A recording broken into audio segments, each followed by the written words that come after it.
futuro da criança, jovem, adulto. Ora, hoje... Atenção, são dicas muito importantes lá para casa. Vamos retirar os mais pequeninos, ou vamos retirar aos mais pequeninos a fralda e colocá-los no pote. Esse é que é o grande trabalho, ou não? Depende de criança para criança. Não é? E depende da forma como as coisas são feitas, não é? Se calhar para começar temos um vídeo engraçado, um spot publicitário, então vamos mas que era engraçado antes disso, vermos. deixa-me só dizer que já oferecemos todos os convites duplos que tínhamos para oferecer. Obrigado a todos pela participação e parabéns aos premiados. De facto, é muito bom poder contar com telespectadores sempre muito atentos e muito participativos. Muito obrigado por isso. Vamos então ver um vídeo que nos trouxe a doutora Clementina. Ora, vamos lá então, se for possível.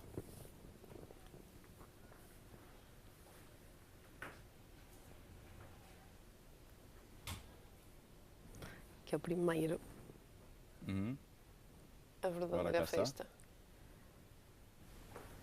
Isto é só para ilustrar, é um spot publicitário, portanto não estamos... Vamos só... A festejar. Ou seja, no fundo, o que este vídeo representa é o final de todo o processo. Ou seja, nós vamos, se calhar, falar aqui em alguns programas sobre o pote, porque não conseguimos tratar o assunto só num. São muitas dicas para espaço. E muitos aspectos a ter em conta, mas este seria o grande final. Ou seja, não é preciso ser uma festa daquelas, aquela está muito gira, mas é importante festejar e elogiar sempre que a criança pequena, neste caso, consegue dominar, controlar os seus cocós de forma a fazê-lo na sanita, não é? Então, para começar, algumas noções básicas. A capacidade de continência dos xixis e dos cocós, mais uma vez, é um marco de desenvolvimento, portanto, vai variar de criança para criança e implica muitas aquisições anteriores e de outras áreas que não têm necessariamente a ver com o aparelho urinário ou com os intestinos. Confiança, ou com... não é? Exatamente. Portanto, isto é uma fase e vai depender da forma como a criança se está a desenvolver até lá. Depois, regra geral, em termos de desenvolvimento, o que nós sabemos é que todas as crianças conseguem controlar os seus xixis e cocós entre os 2 e 3 anos, variando isto de cultura para cultura, inclusive. E variando de igual forma em termos de desenvolvimento. Mais ou menos cerca de 26% das crianças aos 24 meses já conseguem controlar, 80 e tal % aos 30 meses e 98% aos 36 meses. Portanto, o que for para além disso... Exatamente. E o que for para além disso, eventualmente poderemos ter já alguma perturbação e algumas coisas que estejam a dificultar o processo, não é? Mais coisas de base. As meninas são mais fáceis de treinar e demoram menos tempo, regra geral. Os rapazes amadurecem mais tarde, é o que dizem. É verdade. Mas sabe o que é curioso? Porque em termos de desenvolvimento cerebral, dos meninos para as meninas, a coisa é um bocadinho diferente. Ou seja, as meninas desenvolvem o seu cérebro, grosso modo, não é? Sim, claro. Da frente para trás e os rapazes de trás para a frente, o que significa que eles são muito mais hábeis e mais cedo em termos motores, que são as áreas que estão aqui atrás, e as meninas em termos de raciocínio e de pensamento. Pronto, depois se isso mantém ou não é outra questão, mas também varia. A verdade também varia de menina para menina. Também varia. Então, já percebemos que as meninas mais facilmente trocam a fralda pelo pote, não é? Agora, como é que os pais devem estar atentos a esse processo, quer dizer, perceber sinais, não sei. Quando é que será? Sim. Okay. Quando é que é a altura? Portanto, vamos falar entre os 2 e os 3 anos, ok, mas exatamente. Quando é que é a altura do meu? Precisamos de avaliar muito bem os sinais que a criança nos vai dando, não é? Para além de ter em conta que isto é um processo que, regra geral, dura 6 meses, mais ou menos. Claro que há crianças que em 3 dias, e há métodos para que a coisa seja feita também de forma mais rápida, em 3 dias conseguem dominar a coisa, mas regra geral é um processo que pode durar cerca de 6 meses e o retirar a fralda em termos noturno pode ir até aos 11 meses, ou seja, pode haver acidentes depois do primeiro treino. Há quem defenda até que esse processo deve ser feito durante o verão. Exato, e se possível é importante que seja durante o verão. Porquê?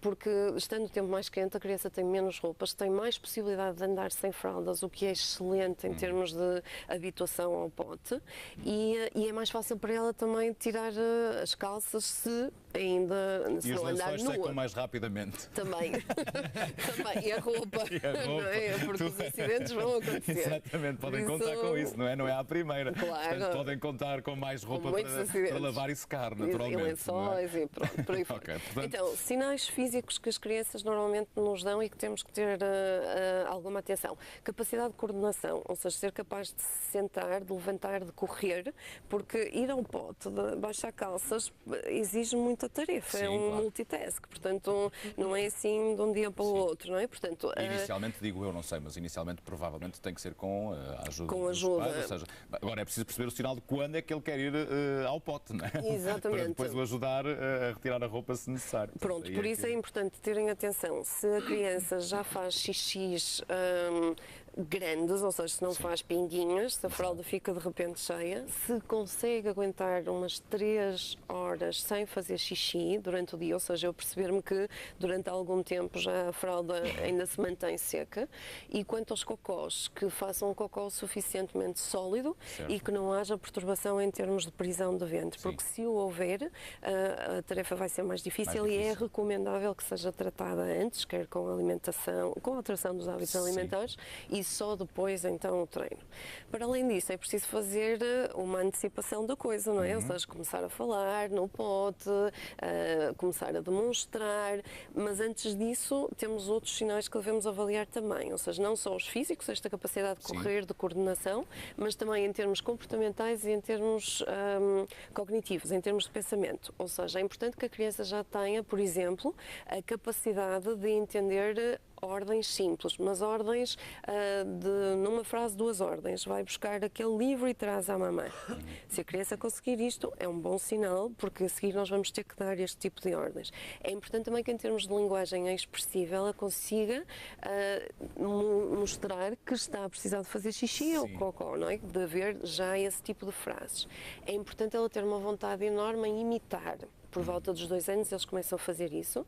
É importante mostrar alguma independência também, e eles normalmente mostram através do não, que se instala à volta dos 24 meses, mas é importante que este já não seja tão opositor, ou seja, inicialmente os bebés com 24 meses dizem não para tudo, porque é um sinal da sua independência de, ok, agora eu controlo, Agora sou eu. desta vez sou eu, não dizem onde é que eu vou, que roupa é que eu visto, o que é que eu faço, sou eu que faço isto, mas que já não seja esse não opositor, ou seja, temos que dar tempo a essa fase de Sim. exercitar o não, passar, para que depois ela se Depois possa... se perceba se é um não de facto. Exatamente, e que possa conciliar, não é? Que possa conseguir fazer coisas. A necessidade de agradar, que acontece também nesta altura, e normalmente os 2 anos são aqueles chamados os ajudantes por natureza, que adoram colaborar, adoram ajudar, é outro dos sinais que nós temos que ter em conta para ajudar a...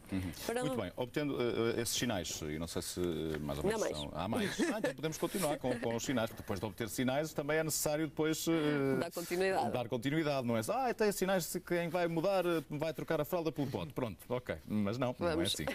Há mais sinais então. Há mais alguns, que é começar a mostrar interesse pelos hábitos de higiene, ou seja, gostar de acompanhar a mãe ou o pai à casa de banho e gostar de perceber o que é que eles estão lá a fazer e, portanto, começar a gostar do pote em si. Há crianças que, mostrando o pote, eles não acham logo piada nenhuma e, portanto, aí mais vale Portanto, deixarmos para além passar dos algum sinais, temos tempo. que lhe apresentar o pote. Exatamente. Fazermos Pote, uma festa, filho, pote. irmos escolher o pote, ou seja, envolver a criança nessa tomada nessa de tarefa, decisão. E se calhar passamos para os materiais, que é importante, não é? Sim, Para a coisa. já que- começamos a escolher o pote, então agora venha outro material necessário. Pronto, é importante a escolha do pote e a escolha de um redutor que seja confortável e de um banquinho de apoio. Normalmente recomenda-se a utilização do pote inicialmente, porque dá mais controle à criança quando estiver a puxar para fazer Sim. cocô, não é? voltando atrás aos sinais, é importante que a criança consiga estar 2 a 5 minutos no mesmo sítio sentada a brincar, porque o fazer xixi e o fazer cocó implica algum relaxamento para que os movimentos intestinais e o esfíncter da bexiga, pronto, dê sinais de vida e, portanto, se uma criança ainda não consegue estar quietinha a brincar ou distraída com um livro, por exemplo, vai ser de certeza uma coisa que não vai correr assim tão bem. Portanto, é importante este tipo de atenção, não é? Portanto, o banco, o pote, o redutor, Mas devem passar primeiro pelo pote e só depois para a sanita com o normalmente redutor, indicado, não é? sim, embora algumas crianças tenham logo curiosidade. Se calhar por imitação, não é? Porque exatamente, não é? não é? E muitas vezes têm curiosidade e avançam logo para a sanita e não precisam Se assim for, tudo bem.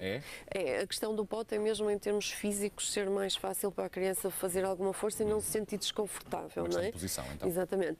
Para além disso, a sanita às vezes traz alguns receios, porque os bebês veem os cocós a desaparecer e, por incrível que pareça, imaginam que se ele desaparece eu também posso desaparecer porque posso ir colado e isso pode causar alguma ansiedade e algum medo, assim como o barulho do autocolismo pode criar alguma ansiedade porque pode ser assustador. Portanto, de preferência, passa pelo pote. De preferência, passar pelo pote. Se a curiosidade for tal que ele quer imitar de imediato os pais, aí desde tem um banquinho para fazer um suporte com os para manter a tal posição, para não ficar ali com as pernas à bamba. Desconfortável. Não é? Exatamente. Muito bem.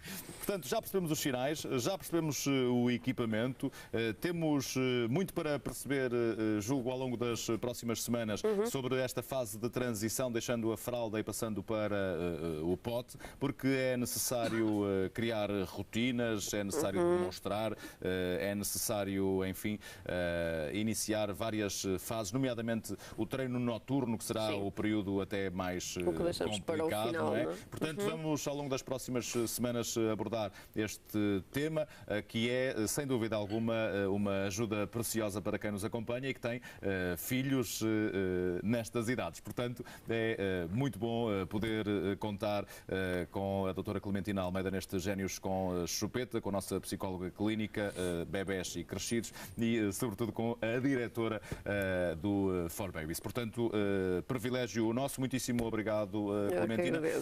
Não marcamos nós encontro para a próxima semana. Acho que não. Não. Infelizmente, sexta-feira é feriado. Eu estou cá. Mas durante a semana é que não. Portanto, marcamos encontro para de hoje a 15. Combinado? Combinadíssimo. Certíssimo? Absolutamente. Então, uma boa Páscoa. Obrigada. Muitíssimo obrigado. Já vamos com 32 minutos depois